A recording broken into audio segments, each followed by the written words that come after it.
Good afternoon and welcome. And Merry Anzac Day to you all. It is indeed Anzac Day here in Australia.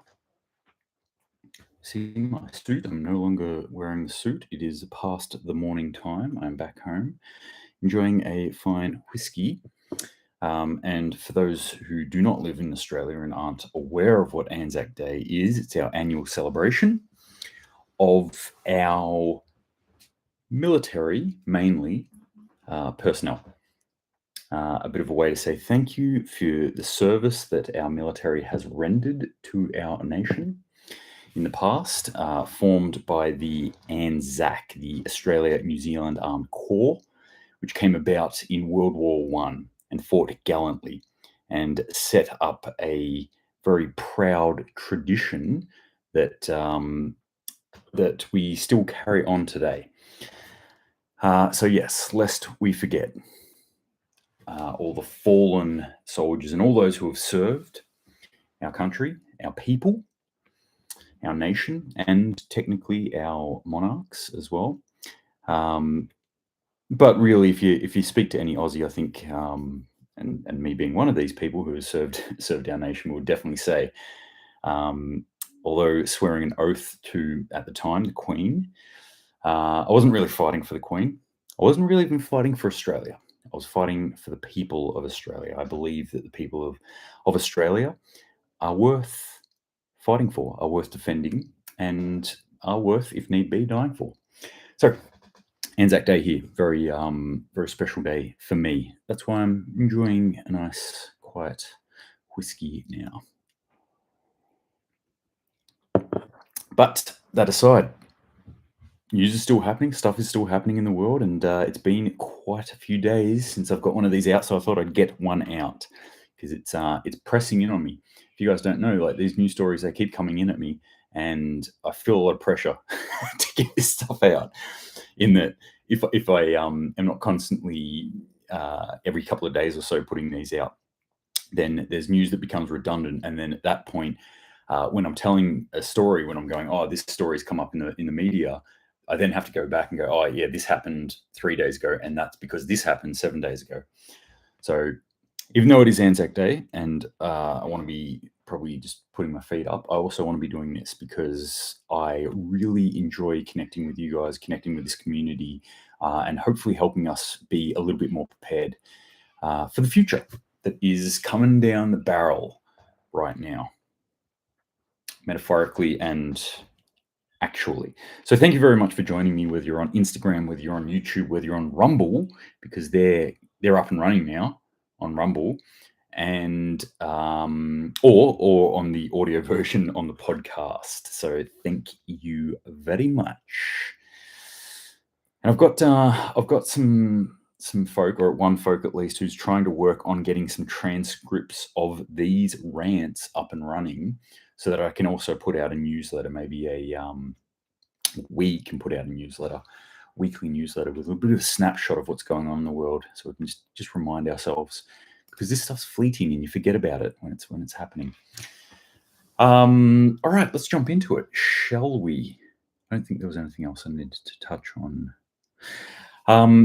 By the way, for those who are curious here, you'll see this suit here, which is my suit that I wear, and these are my medals that I earned. And on this side are the medals of my great uncle who fought in World War II.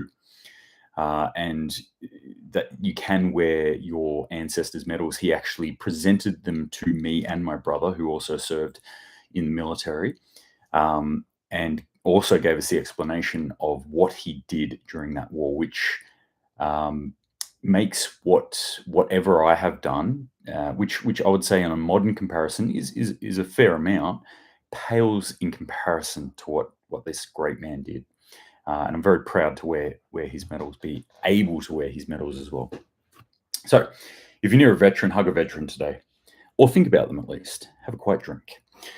All right, let's jump into it today. This one, a lot of these stories, by the way, I just want to preface this by saying that these were sent to me by my main source. I'm not going to keep saying that with every story. My main source on Instagram has been just working overtime on sending me stuff, and it's all really, really good stuff. I'm going to get maybe through 25% of what he sent me, but it's awesome stuff that he's been sending me. So the vast majority of what I'm going to talk about is from there, or stories that they've found.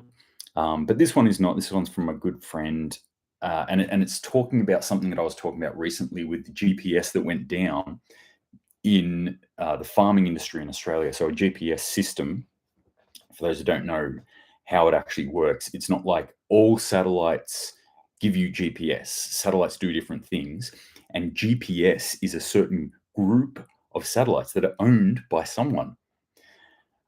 There's other forms of this, navigational satellites that are actually owned, or communication satellites that are owned, and they don't all communicate with each other, and people can only access certain ones through certain people. So the particular one that farmers were using went down in a certain area of Australia, and farmers were basically saying like, oh, I can't farm, I can't drive my tractor without GPS.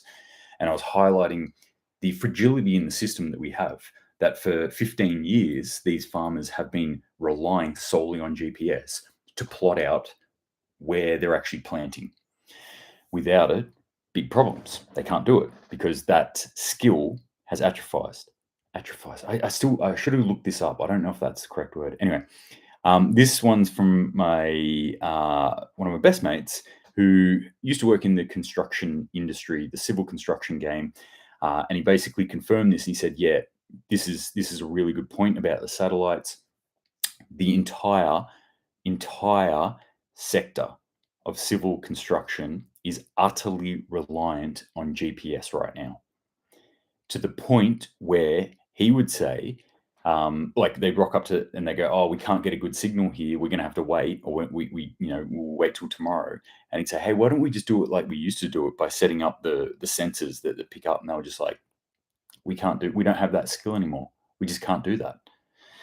So really interesting stuff there. There's another sector. We don't realize these small things, or might seem like small things, that people are totally reliant on. It's not like, oh, GPS goes down, so, oh, we can't use Google Maps. Oh, we're not going to know where to go.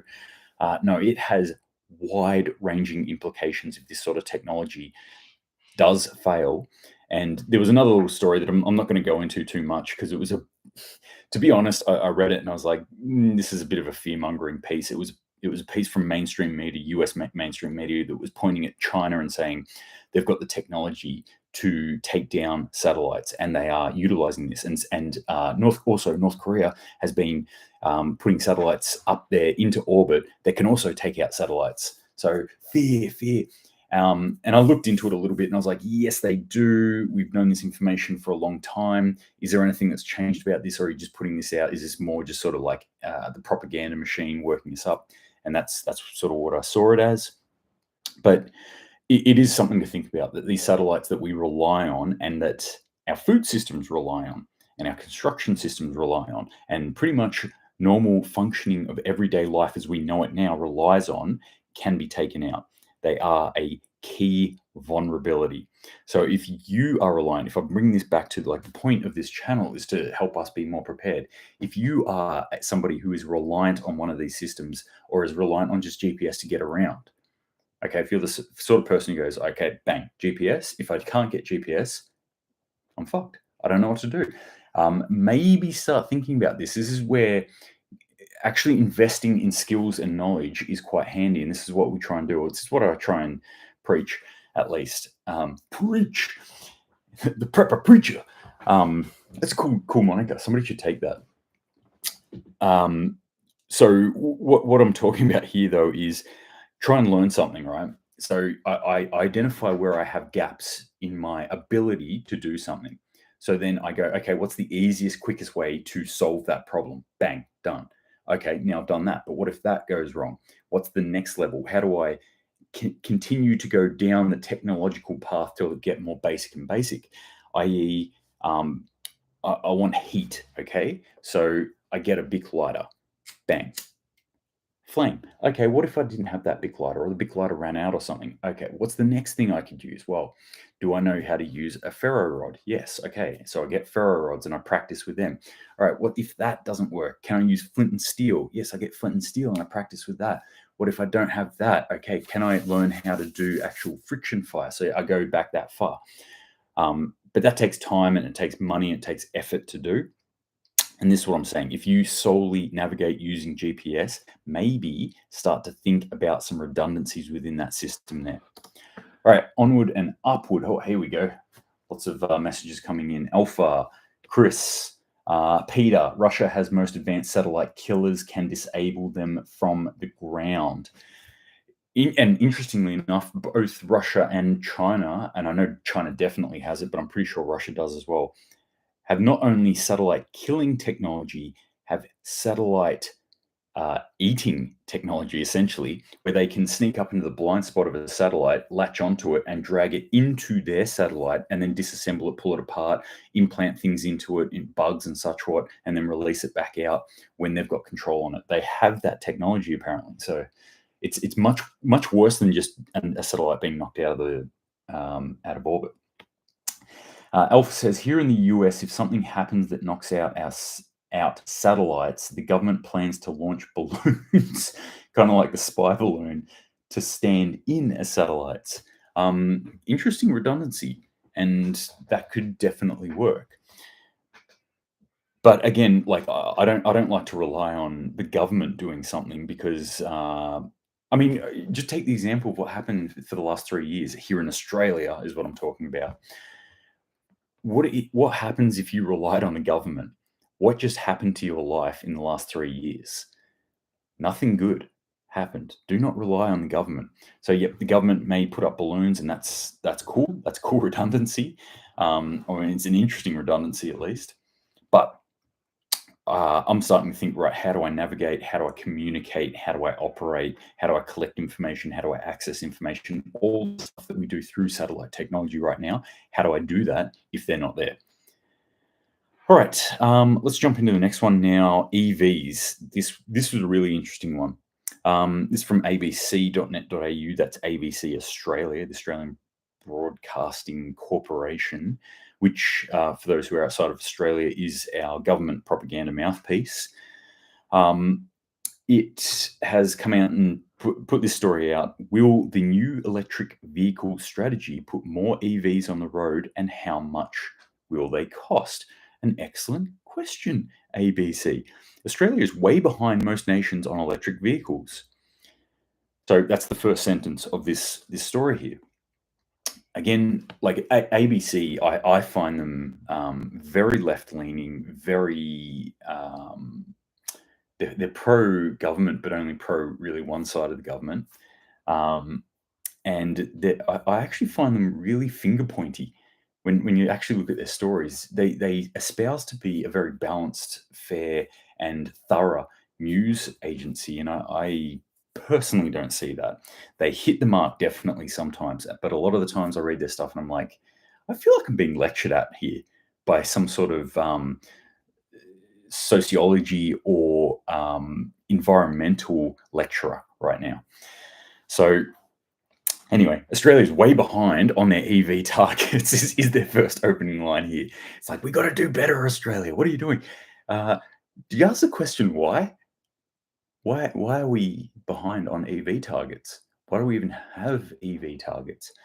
There are fewer choices here, and the wait to get them is longer. And as a consequence, fewer than 4% of car sales in Australia last year were EVs, compared to 9% in the rest of the world. Shocking. Well, I mean, we don't have the infrastructure here. Plus, we've got a nation that is set out very differently to the rest of the world, as you put it here. Rest of the world, I'm assuming, like 9% to the rest of the world. Like, I can only assume when you're saying rest of the world, you're saying Western world. I don't know if you're in your calculations, you've got Pakistan or Venezuela or Afghanistan in there, because I'm going to hazard a guess at what their EV uptake is, and it's probably somewhere in the ballpark of 0.000 recurring in those nations. So yeah, rest of the world, rest of the rich white world, of course, is what we mean. Yeah, we're not towing the line here, but you can literally drive for 8 hours straight in Australia and not be in a city. That's something you can do quite easily. Like, it's not hard to do. We have vast expanses of nothingness here and long distances in which to travel. EV technology is not there yet. So the expectation that Australians are going to uptake this wholesale is ludicrous, absolutely ludicrous. Not to mention what the other costs are here, the unintended costs. But anyway, one of the main reasons for that is because Australia is almost alone in the development world in not having what's called a fuel efficiency standard, which have been in place elsewhere for decades. What are they getting at here? It looks like we're looking towards a fuel efficiency standard in Australia. So this is the sort of thing that could really throw a spanner in the works for Australia. This is something that I'm looking at and going, this is a canary in the coal mine right now. This is a warning signal that is very, or like a little bit far away, but I can still see it. I can still see it there.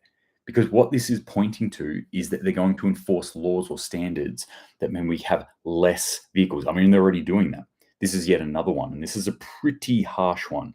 All right, these fuel efficiency standards, because it's going to push it back most likely on the dealerships.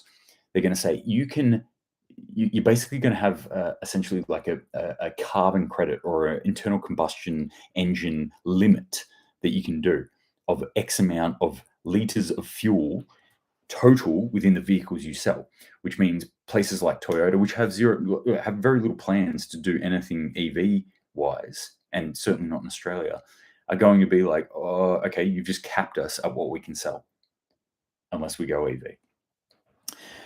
That's what we're looking down here, and I can see this being utterly catastrophic, potentially, utterly catastrophic, because it would just get to a point where, again, unintended consequences. Here's what I see happening. They go, okay, you can only sell 13 vehicles.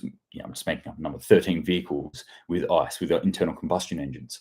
So your ICE vehicles, that's it. The rest, like EV, go for it. Sell as many as you want, and both companies and individual buyers are going to be like, no, I'd actually prefer an ICE, thanks.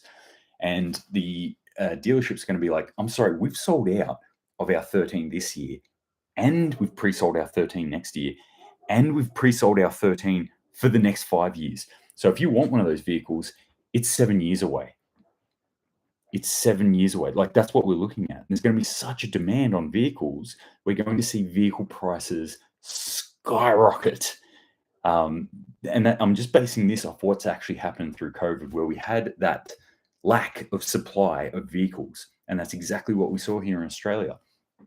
I wanted to buy a 2 to 3 year old vehicle, and I ended up buying a new vehicle because it would have cost me $5,000 less to wait 9 months and get a brand new vehicle rather than the comparative price, at least $5,000. I'm talking like 15 to 20 grand on some of the vehicles. That was 3 years old, that was used.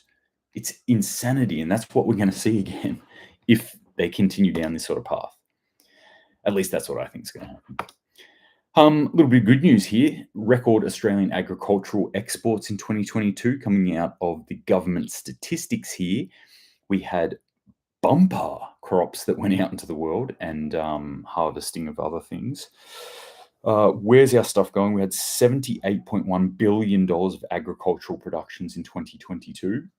Not sure how much of that bumper crop, like that, if they look at it, the government goes, oh, wow, we did really well. Maybe we should put some of that money back into agriculture. Maybe we should look after our farmers a little bit more. Highly doubt that. Sorry, just catching up on some of these comments here. If it's an EMP super weapon that's used, those backup balloons wouldn't do any good. Exactly, from Alpha. And then Alpha said they're garbage. I assume you're talking about ABC. Here soon, you'll be able to buy whatever vehicle you want. Super cheap here. Of course, getting it back might be an issue. That's talking about the US. Alpha's in the US. Plus, we drive on the other side of the road, so we'd have to get it converted, which is doable, but it's another cost. UK government did a national emergency test, says Ocean Kisses. Emergency alert tests to people's phones on Sunday. Yeah, I saw that. Um, yeah, that, I didn't really want to talk about it too much because I'm just like, this is just government doing government things in that, why are they putting this test out? Why are they doing it? The main thing I see here is more of the fear propaganda that the government's like, look at what could happen and look how we support you. Look, we're the ones who can get the message across to everyone if there is a nuclear strike from Russia. I mean, theoretically. I mean, I was just pulling something out of my ass. I'm not saying there's going to be a nuclear strike from Russia on the UK. I would never say that. That's essentially what the government is doing right now to people in the UK. And as far as I can see, I mean, the channels that I follow are more prepper, survivalist, wilderness survival type people within the UK. And I follow quite a few people from the UK, and they're all like, nah, not even want to be part of this, turning my phone off, going out bush, all that sort of stuff, which I think is great. But I know that a lot of people were quite into it. And that makes sense to me. If we looked again at what has happened with our governments over the last 3 years, how many people just got punished by the government, got bent over, pants pulled down, bent over, and just spanked, and then just turned around and, can I please have another? Can I please have another? Can you choke me while you do it, please? Government, that's what I want. People just want to be dominated by their government now. Makes them feel safe for some reason. All right. So bumper crops, as I was saying, what do we got here? We've got no surprises to where most of it's going. China and ASEAN, which is the Southeast Asian nations, the Association of Southeast Asian Nations, I believe, ASEAN. That's the two biggest single buyers of Australian agricultural, fisheries, and forestry exports, which is pretty interesting. And then we've got the Middle Eastern nations as well starting to take in. It's Middle Eastern and North Africa are starting to buy up a lot of stuff as well, mainly UAE, Saudi Arabia, Kuwait, North Africa, Yemen, Qatar, Turkey, Jordan, and then other. So you may have heard me talk about this before, that Africa, I think, is a massive blind spot to the Western world, and that Africa is really hurting right now, and they're about to hurt a lot more around food. Food is the problem. So I read this and I was like, oh, cool, we're selling to MENA nations, Middle Eastern and North African nations. That's good. That's who needs it, because they're all net importers of food. So they're going to need it. Until I read those countries, and I'm like, oh, right, it's just the rich Middle Eastern countries we're going to. It's UAE, Saudi Arabia, Kuwait. Right. It's not your starving areas. It's not your Central African Republic. It's not, anywhere below the Saharan border. This is really looking at who has money and who wants to buy it, and that's where it's going. And that's what's happening with food wholesale across the world at the moment. Just some interesting stuff though. What are we actually exporting to them? Grain and oilseed crops. Joke's on you. That shit'll kill you. Don't eat oilseeds. Don't eat grains either, if you can avoid it. But the Heart Foundation says Weet-Bix are good for me. Don't believe them. Barley exports continue to flow to Saudi Arabia. Strong demand for prices for red meat in UAE and Saudi Arabia. And ongoing growth of Australian cotton exports to Turkey. Cool. Global rice deficit. I have talked about this before. From China to the US to the European Union, rice production is falling and driving up prices for more than 3.5 billion people. 3.5 billion people. That's getting up towards half of the world. That's a lot of hungry mouths. You get a country that gets hungry and you got problems. Generally, those problems are within that country. What you see is hunger equals war or some form of conflict. Also, hunger or famine equals pestilence. Those three are intermingled with each other quite often. War often creates a shortfall of food, which increases the amount of famine and increases the amount of pestilence within the country. And where does that all ultimately end up? Death. So we've touched on all four horsemen now. But usually when you see that within a country, it's a civil war. There's some sort of conflict that's going in within their borders. What happens? I'm curious here. Like, let's think tank this out for a second. What happens if half the world is hungry? Half the world is not getting their staple food anymore. That's some pretty terrifying shit. Do you think people just sit there and starve? That's the question. If you go and look at what happens in these countries, do you think that they sit there and just go, well, we're hungry, we don't have any food, I guess we'll just sit here and die? And I'll just watch my family die. I'll watch my children starve to death. No, they don't do that. They do things, usually horrible, horrible things.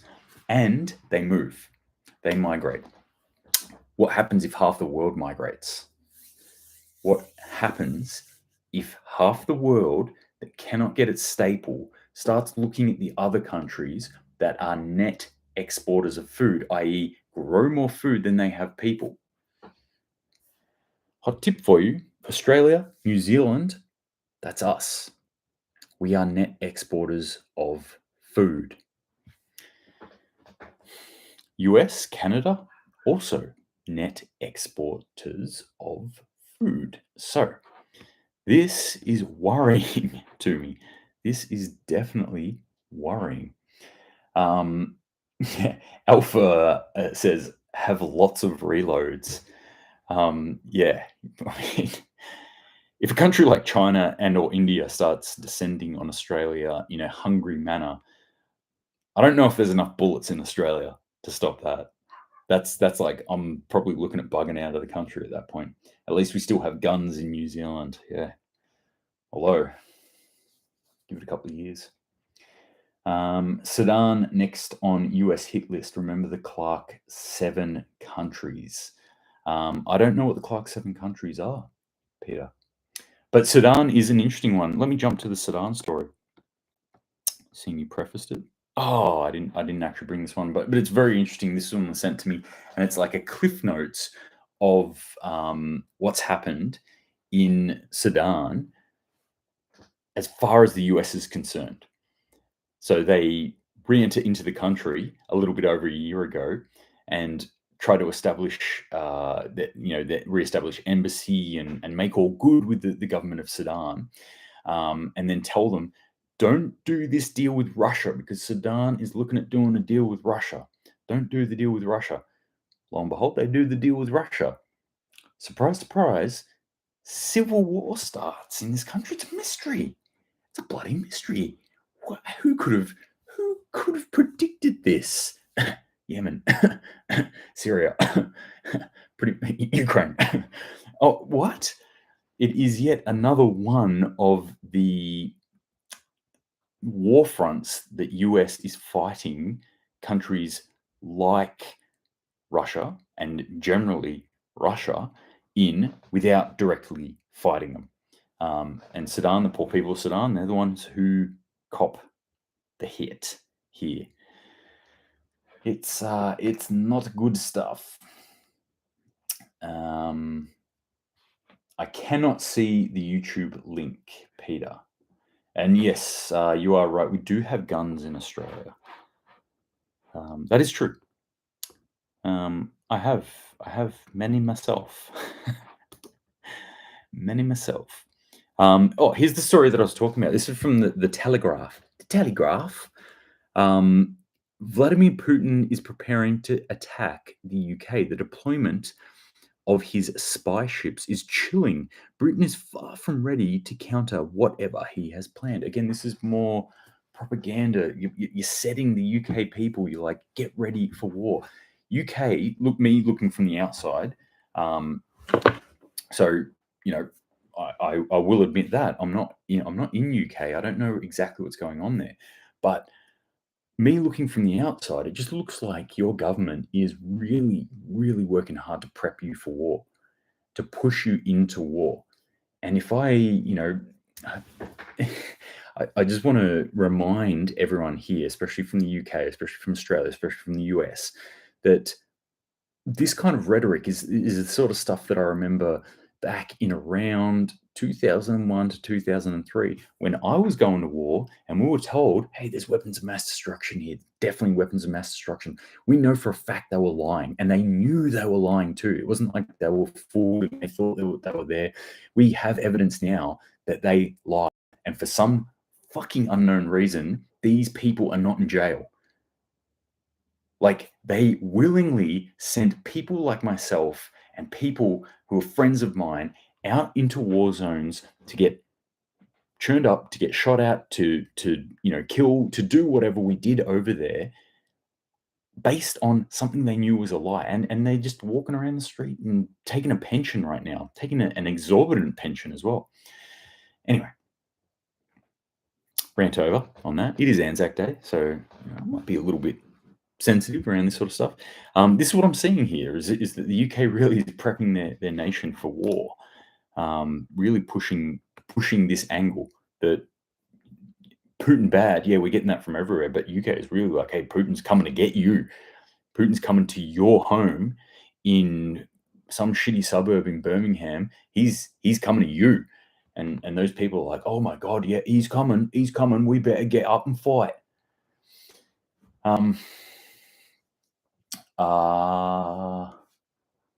No, I did not see this. I do not see it on Instagram. Peter's trying to send a link, and it's not on Instagram either. You're being blocked, my friend. You are being stopped. Peter, I think YouTube blocks them if you're not a mod. Yeah. Young men fight while old men sit and relax. Well, interestingly enough, the people that are pushing us into war right now are probably the same people that were up in arms about having to be sent to Vietnam War. Same sort of era. People who were like skipping out on war then and saying like, no, it's all bad. The government's bad. We shouldn't be going to war. And now the people who are starting World War III. Just let that sink into your head for a second. All right. What else we got here? Socialism. More socialism in America. This one very much disheartened me. I don't know why we want to take people who earn more, people who already pay more tax, and punish them for doing that. We have a system where if theoretically, and it doesn't always work out this way, I'm fully aware of that, but if you work harder at something, you generally get more reward for it, and you'll work up the ranks over time. And now we've decided, like, if you're doing that, actually, we're going to punish you more. What incentive is there to do more? This is why communism does my head in. I don't get it, because it does not incentivize anyone to do their best. It just incentivizes. I shouldn't say incentivizes. It forces people to do stuff. You have to do it. So you're going, okay, if I have to do it, I'll just do the minimum amount. Done. Why do more? If I'm a street sweeper and I get paid the same as a doctor, why the fuck would I go and do 8 years at medical school, working my ass off to become a doctor, when I can just sweep the fucking streets and get fed the same and get the same house? Why anyone would do more? Anyway, what's the US up to? It's this insane borrowers, like risk borrower scheme that they're looking at, where they're going to charge people who are lower risk borrowers because they can afford more. And that money will then be effectively given to people who are higher risk borrowers because they can afford less. So the need is more. This is like the definition of Marxist theory, of communism. And I don't know how anyone lets this fly. If this was me, I would be up in arms. But having said that, I'm up in arms of a lot of shit that Australia does, the regulations, the red tape, and the government theft that happens in here in Australia, and it doesn't change. So I'd be very, very disappointed if I was in the US and this was happening to me, where I would now have to pay an extra, I don't know, what is it? One of them was $40 more each month on a $400,000 loan. Why? So some dipshit who can't hold down a job can go and get a loan and probably fucking default on it and probably collapse the entire system again, exactly what happened in 2008. Yeah, but they can't afford homes. Cool. Take money off rich people. Keep doing that. See how far down the road you can kick that can. Uhtred, son of Uhtred, said all wars are funded by the same people. Countries are fake, flags are fake, and it's all social engineering theatre. Thoughts? Here's my thought. I used to be a big believer. I was one of the people. I was like, nations, bam, I'm all about it. I fight for Australia. As I've matured in my thinking, I've gone less and less to that. And in fact, I rarely say that people should do anything for their nation. In fact, I think governance should be disseminated down and should be diversified as well. That we are moving in the wrong direction of governance, where we're going more and more governance higher up, looking over thousands of micronations, self-governing micronations. And when I say micronation, what I mean is just community. We should be communities, and we should be autonomous communities, self-governing communities. That's what I believe now. Because yes, I do think that, like, the system that started off and it was a good thought at first has become unwieldy. That's my rough thoughts on it. That's my little snapshot thoughts on it. Uhtred, son of Uhtred. Feel free to agree or disagree or add more to it. To kill off the strong men. Yes, that's why they are doing this sort of stuff. Punish those who work harder. Answers some questions here. Really, by the way, everyone, loving the chats today. Really lively chats, and it's excellent. That's what I like to see. Lots of discourse, lots of thoughts thrown out there, lots of questions, lots of answers. Keep it up, because all this sort of stuff, this is what I'm all about. I'll tell you one thing that I did really always believe in, that I fought for. And in answer to your question up on here, is that my suit? Yes, this is my suit. These are my medals. These are my great uncle's medals. One of the things that I always fought for was a clear and open society, which we don't have, but free speech is something that I intensely believe in. And it is something that is disappearing in front of our very eyes. Free speech. So that is definitely one of the things that I fight for, or have fought for. SpyScale27 says, agree with you, Stu, less government and more transparency on the less government. Thank you. I agree with that too. Funnily enough, because I said it. Yes, this discourse, though, as I was saying. So keep these comments coming. Loving it. Peter Rouse says, in the US, the 1% pays 50% of all the income taxes. This is what people don't understand. It's like basic maths. They're like, oh, rich people aren't getting charged enough. I pay the same percentage of tax as Elon Musk or whatever. It's like, yeah, but if he earns a gajillion dollars, then he gets taxed on 20% of a gajillion dollars. His total tax that he's paying is 20% of gajillion. Yours is $3.50 because that's all you fucking earn. Like, people don't grasp that.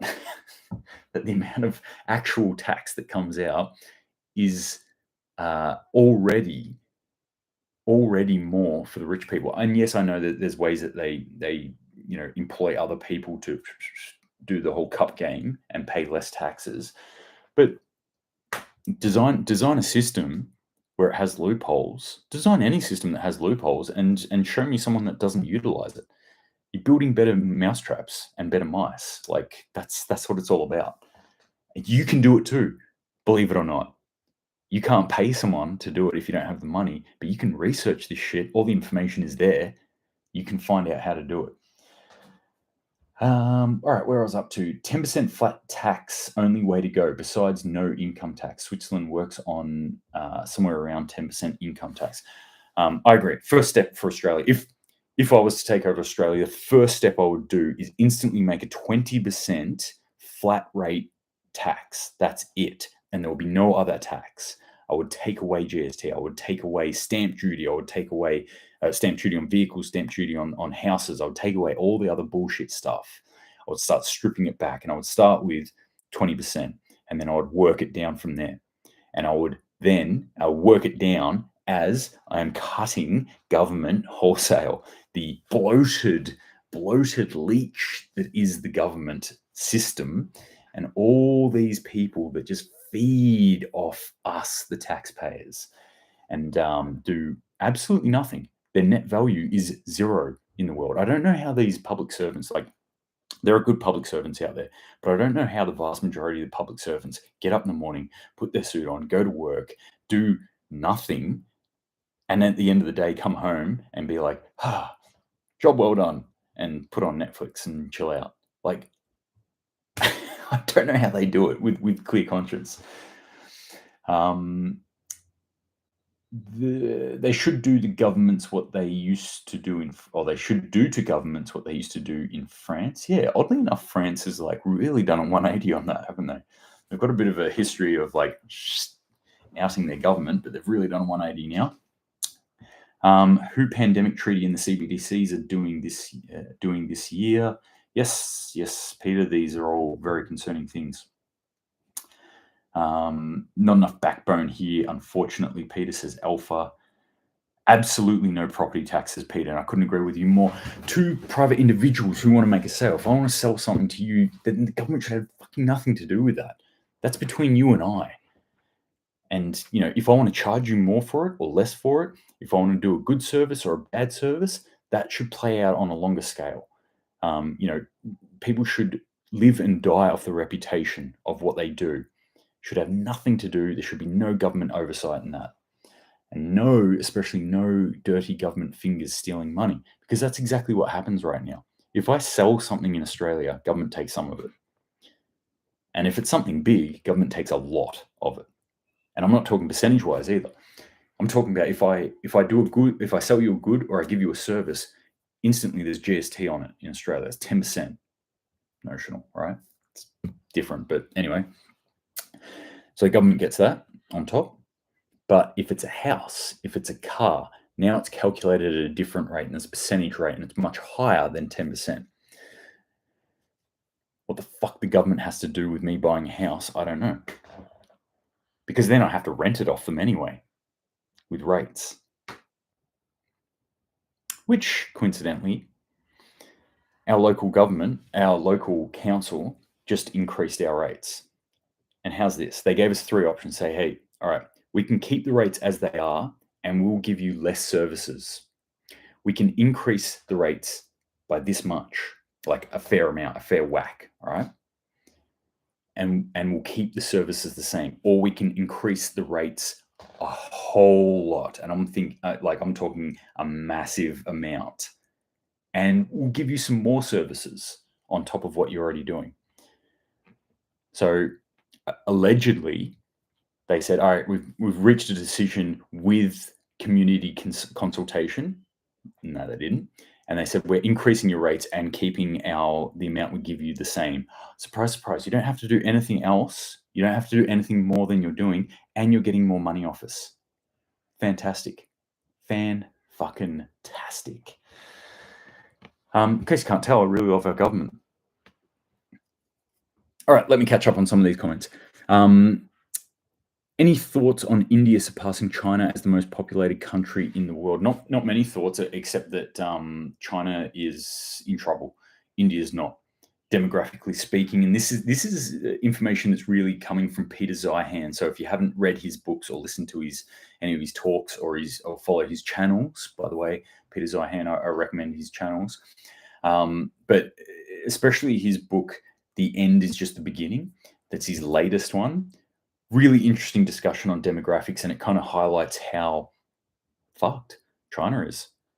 Their demographics is broken, and they can't, at the moment, it would be almost utterly impossible. Like there's a 0.0001% chance, I reckon, that they can dig themselves out, or not dig themselves out of it, root their way out of it, which is what they'd have to do. By the way, root, for those who don't speak fluent Australian, my US and or UK, Scandinavian, European friends, or wherever you're from in the world where you're listening to this, root is not point A to point B in Australia. Root is having rooties, having some sexy time. But they're not going to be able to breed enough to replenish their population. So China's population is going to decline, but theirs isn't actually the way it's set up. Theirs isn't going to decline. Theirs is going to fucking crash. India, not so much. India is going to increase. So old information, there was this information I was reading a couple of years ago that said maybe in 2035 to 2050, India is going to take over. Last thing I read, there's a couple of things I read on this recently, 2025 to somewhere between 3 months away. It could be as soon as 3 months away that India is actually going to overtake China in the most populous country in the world. What does this mean? Whole heap of different things. Like, I would really recommend going and reading Peter Zeihan's latest book to get your head around this, what it's actually going to mean. But India is going to turn into a not a China, but a manufacturing hub in the world. They're also going to need a lot of shit. And at the moment, like, that kind of fares well for Australia. I think that in reality, we think ourselves to China, as in selling our resources. They're one of the huge buyers of our resources. And if this friction continues the way it's going, we're going to at some point go no, or they're going to go no to us. And then as a country, our economy kind of like falls a bit flat. And we as Australians start to hurt unless China picks up that slack, which they could potentially do. That's my little 2 cents on it anyway. Let me catch up on some of these. I would cut the former politicians' pensions that do nothing just to piss them off. Not a bad idea. For those who don't know, I think the pension for an ex-PM in our country it's either $350,000 or $500,000. It's one of those two. No, it's maybe not 500 because that's what they get paid when they're in office. I think it's something like $350,000 per year for the rest of their life. What we have to do is be PM for a number of days, like a certain amount of days. So yeah, I would definitely cut pensions on those turds because they don't do anything. Did you see the radio guys from Russia prank call the German MP? No, I haven't, but there's been some pretty funny ones of those. There is a 2% expenditure tax that sounds like it can work from Reagan. That sounds interesting. People are touting that 2/3 of the US is jabbed. That sounds high, but it really wouldn't surprise me. 2/3 of the US jabbed. I don't know the numbers there, but let me tell you that they said that Australia is something like 95 to 97% jabbed, and that's I don't think so. I don't think it is, but that's their numbers. Did you hear that cell-grown meat is now being sold in Singapore? No, I didn't. Apparently the stream on YouTube is getting a bit choppy. That doesn't surprise me. I'm being a little bit controversial today. I got the wheel for a couple of seconds shortly ago. Oh, if YouTube goes down, it's no big surprise because it does that. All right, let's crack on with some other stories here. I've lost my spot. Where am I? US bank runs. US bank run victims were bailed out in 3 days. In China, many have been waiting a year or more. So this is from CNN Business. What we're seeing here is that they're kind of pointing at China and going like, hey, look how failed the state is. And kind of sort of correctly, they're going, look, US, some banks collapsed. We bailed them out in 3 days. China, banks collapsed, and there are people who are still without and probably will be without. and this has been causing issues within China. There's been, riots, not riots, but protests and things like that have been happening within China around this whole thing and around the not commercial, but the real estate sector, because that's kind of what their wealth is based in. A lot of the individual people's wealth is based in. And the house of cards is falling in China. The only difference I see is China is a little bit more reluctant to just print money. That's the only reason US got out of it. They were just like, whatever, here's money, take it. Doesn't matter to us. We make it up. We don't care about the inflation. We don't pay it. You do. So, yep, people, done. They did, of course, the US government did a whole like song and dance about like, oh, we're not bailing out, and we're not did a whole like, we're not doing all this. It's all just bullshit. It's exactly what they're doing. Anyway, that was an interesting little tidbit that came out of CNN there. I'm just trying to catch up on. There's still comments coming in on YouTube, by the way, even if the stream is a bit choppy. We've got someone talking about their phone being hacked. Possibly. All our phones have been hacked. Something else that ties into the banks: passport issuing being delayed in most countries in the world. That's interesting. That is very interesting. They don't want people traveling unless you're in an EV. Here's another story about green. This is the green section of Bloomberg. Bloomberg News actually has a green section. A lot of the major newspapers have a green section now that people want to read because they want to feel good about the world. Well, it's so bad, but we're doing the right thing, aren't we? Can I just buy another Tesla and everything will be okay? Electric vehicle boom may force China to burn more dirty coal. Let's just, if I can do a little bit of editing here to you, Bloomberg, if you happen to be listening to my stream right now, cross out the word may and put in will. Electric vehicle boom will force China to burn more dirty coal, or just coal in general. Coal expansion is China's only short-term option. China's power market contends with weakening hydropower. Like 100%, they're going to burn more coal. This is beyond a doubt. I don't know why you would even say may in this. Like I was saying, it's just like, yeah, they're going to do it. And like I said on one of the later SitReps, Australia, we just shut down one of our coal power plants. So good on us. And don't worry about that. China just announced that they're going to open 26 more. India's probably got another 13 in the pipeline. Don't worry about that. We're saving the world because we shut down our one power plant, which is, going to fuck around a lot of Australians. But yeah, that's the way it is. And Peter Rouse actually correctly says change will to have. It's not in the future. It's now. Interesting stuff there that they're writing up these sorts of things. This is another interesting one, again sent to me by my main source. It's about the right to repair equipment in the US. Farmers, I love my farmers. Farmers, there should be like an Anzac Day for farmers, Farmers Day, as far as I'm concerned, where people should hug a farmer, kiss a farmer, buy a farmer beers, get that farmer a schooner in their hand, because farmers feed the country. Like, it's not even like abstract. It's literally what they do. Like, it's there in the job title.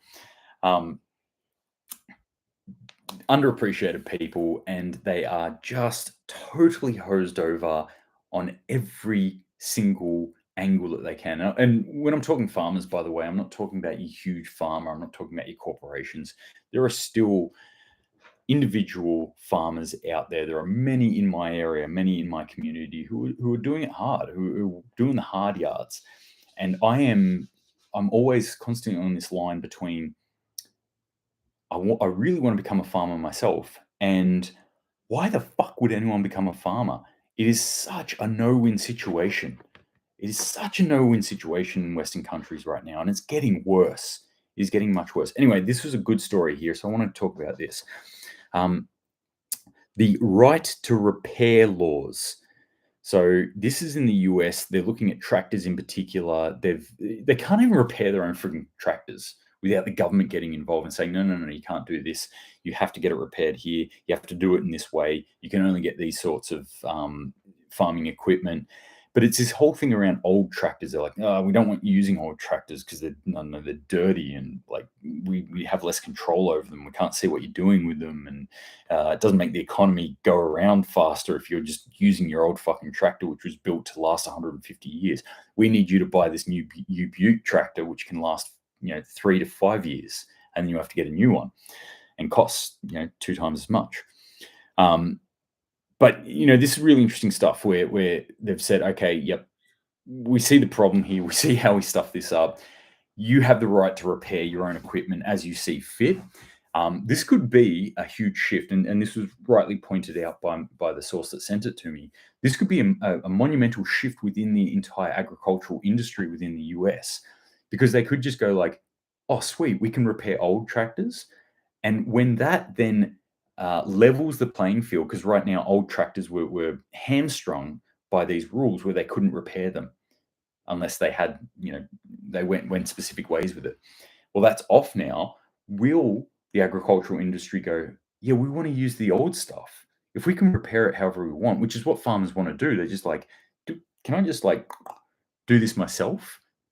Surprisingly, I know it's a shock, farmers are some of the smartest human beings I've ever met. They can fix shit that I would be like, how? How did you even do this? They're like, oh, that's just connected to that. You just got to crank that on, just experience, That's what they want to do.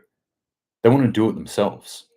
This gives them the right to do that. This is a step in the right direction. This is a good news story, by the way. I don't want to put all bad news out there. Alpha says the stream has been fine for me, other than a buffer here and there, but that's not strange. I'm always buffering because I'm a buff dude. It's terrible. It's terrible. Saving the environment one coal station at a time. Farmers are what feed the country. And do I smoke cigars? I do. In fact, I just bought a nice, I don't have it here, it's sitting out in the other room. I was going to smoke one today in celebration, but I didn't. Just got distracted doing other stuff. But yeah, I smoke cigars. I drink whiskey. I'm that kind of dude. I don't mind it. Don't mind it at all.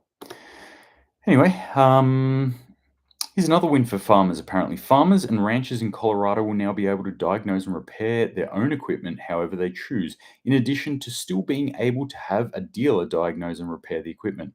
That's what it was. So they couldn't just look at their own vehicle and go, this is broken and I'm going to try and fix it myself. They had to take it to a dealer, and the dealer had to tell them what was wrong with it. They can still do that, but they also now have the opportunity to use an independent repair provider if they chose not to fix the equipment themselves. They were actually limited on who they could take the equipment to. This is the sort of stuff that people don't see. This is why I'm saying we need a farmer appreciation day. The amount of pressure these people are on, the amount of fuckery that happens from government against these people is monumental, and it is insane. This is just one tiny fraction, a little example of what happens to these people. And then like people are like, what? Why is the suicide rate so high in this subsection of the population, in farmers? Why are they killing themselves? It doesn't make any sense. There must be something to do with the job. Clearly. It couldn't possibly be the amount of pressure that we put on them. Hey, can you feed the entire nation, please? Can you feed all your fellow human beings? Also, we're going to make you pay for it. You're going to earn very little money. In fact, you're probably not going to earn any money yourself, but your farm is only just going to get by. And a lot of years, you're going to run at a loss. And you're going to have to go into more debt to do that. And we're going to put restrictions on everything you do. And you're going to have to ask us permission for anything that you do. And on top of that, you still have to deal with motherfucking nature, fool, who at the drop of a hat could give you drought or could give you flood or could just not grow your crops this year. Good luck. Have fun. Don't complain. There's a rope in the shed if you need to, do what you got to do. Enjoy Anzac Day. Thank you. I will. Real men smoke cigars. Damn right. Hang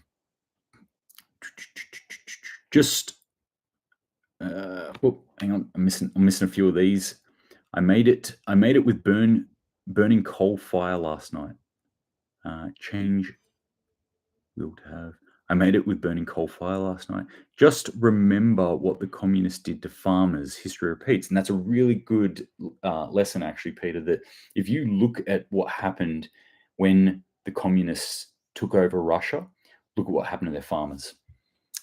That's akin to what's happening now in a soft version. Like, they were overt about it. They went and killed the farmers. They were like, you, farmer, you have too much. They were overt about it. They went and killed the farmers. They were like, you, farmer, you have too much. You're producing, but you have too much. You've got too much land. We've got to take all this away from you. In fact, the fact that you're doing this, you're not communist enough. We're going to kill you. That's kind of essentially what they're doing now. Cat has been fighting right to repair for decades. Apple also been fighting that. Farmers killing themselves at higher rate than those that know the Clintons. Oh, that's the quote of today. Farmers are killing themselves at higher rates than those that know the Clintons. The Clinton secrets, that is. Yes, more like authoritarian. You are correct, sir.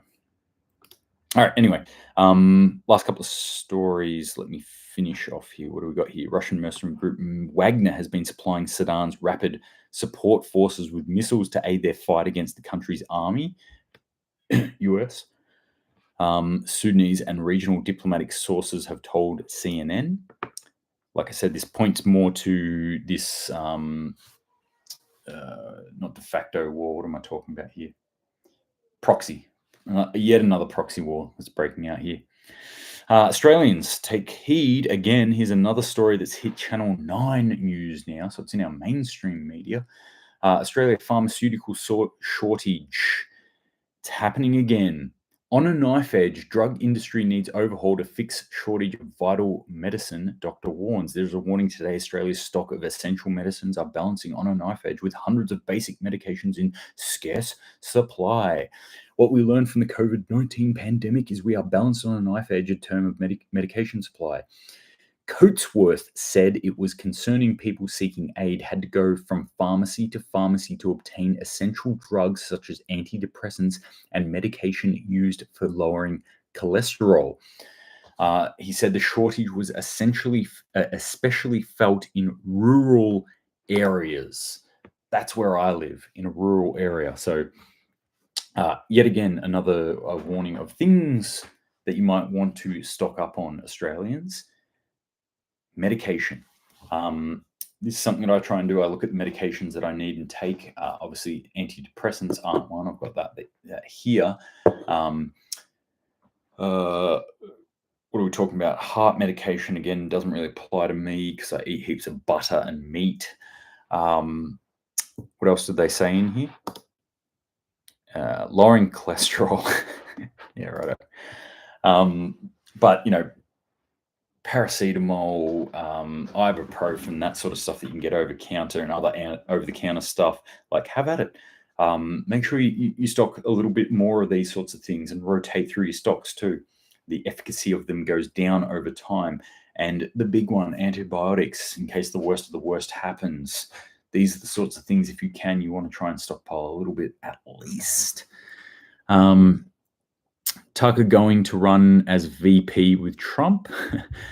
Tucker just got fired from Fox, if you don't know, and Lemon just got fired from CNN as well, just before I jumped on.